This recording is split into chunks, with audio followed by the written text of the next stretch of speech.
Nikola Jokic 1 assist shy of a triple-double.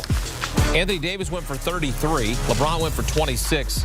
AD held to just 3 points in the fourth quarter after scoring 30 through three quarters, and now we are set up for another sweep like in last year's Western Conference Finals. Put that in your pipe and smoke it. 112-105 as Denver takes commanding 3-0 series lead. They'll go for the sweep on Saturday at Crypto.com Arena.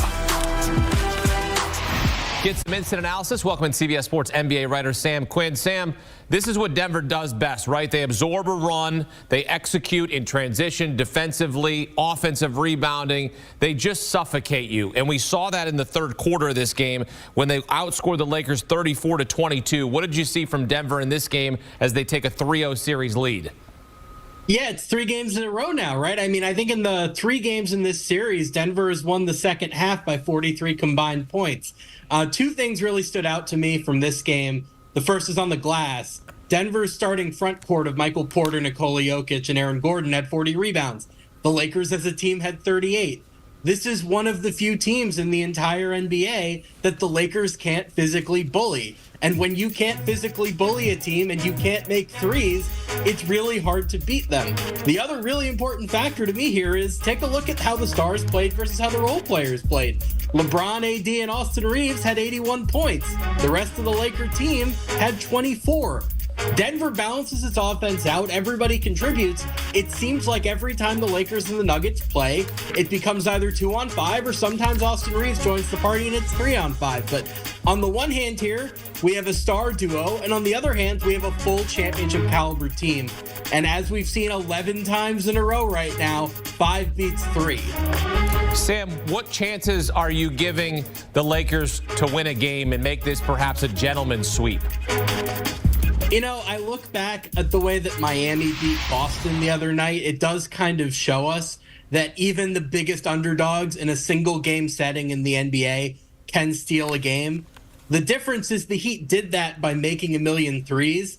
The Lakers aren't that kind of team. The Lakers aren't a team that's going to beat you with these high variant strategies. The way they play in the regular season, the physical, being bigger than the other team, playing great defense, that doesn't work against Denver, and they just haven't had adjustments. This goes back to Denver winning all of these second halves. Michael Malone sees them for 2 quarters. He says, oh, I know what to do, and poof, the Lakers are done. So I'm fully expecting a sweep on Saturday, and that'll make it 12 wins in a row for the Nuggets against the Lakers. Swept them in the Western Conference Finals last year. We heard the famous quote, put that in your pipe and smoke it. We later heard when they won the whole thing that Michael Malone made the Lakers that he was the Lakers' daddy, and look, the story hasn't changed. They beat him for an 11th straight time, 7th time in the postseason as they go for the sweep, as you mentioned, Sam, on Saturday. Sam Quinn here on CBS Sports HQ. Sam, thank you. Wow, I mean, this is OVER. 7 straight postseason losses for the Lakers. That ties a franchise record. They have LeBron, they have AD, but they don't have enough. And right now, they don't have a win in this series. Entire series, and especially tonight as well. But that's the kind of performance you needed from Joel Embiid. He needed it for himself. I mean, Akeem, he's out there basically playing with one knee and one eyeball. Imagine what he could do if he had 2 of those things. But the Sixers really needed him tonight. So the question here is, should he even been able to play the rest of the game after the first quarter? Called for a flagrant 1. He's pulling at Mitchell Robinson. What did you see? What did you react to that in that moment? Yeah, I mean, I think he deserved a flagrant. I don't think it rose to the level of a flagrant 2. I know a lot of Knicks fans wanted him tossed for that, but I do find it kind of ironic and rich. I tweeted out that as the Kettle, on behalf of the Kettle, we welcome the pot to the party, because this entire series has been extremely physical. The refs have let a lot of things go. I'm personally glad that they let that one go as well, but I didn't think that he should be tossed from that game. And if the roles had been reversed, I don't think that he should have been tossed. And by the way, Mitchell Robinson stayed in the game for a little bit and kept playing. So yeah, it ended up aggravating him, and he had to go out of the game, but hopefully he's going to be okay. All right, so you look at this game and what Embiid did. Can he sustain this for more games in this series? I mean, you can't expect a guy to score 50 every night, but can he do enough in a series like this against the Knicks. He gets help from Tyrese Maxey and a little bit from Kelly Oubre Jr., but I mean, most of this game is Embiid. They're feeding him all night long. Can he sustain this? And I'm not talking about 50, but can he sustain something around 30 rest of the series so that they can win the series, so that they can back up his talk? Yeah, it's going to come down all to health, right? I mean, how much he can rest up in between now and Sunday when they have Game 4. They're going to need every bit of it, though, Hakeem, because, look, as I mentioned, he was better in Game 2 than he was in Game 1. He was better tonight than he was in Game 2. They need him to keep giving that maximum supreme effort because he is the best player in this series, and I think he showed that tonight. He's shown it previously as well, but he's also still dealing with a lot of injury issues, right? The knee not entirely healthy. He's got something going on with his eye.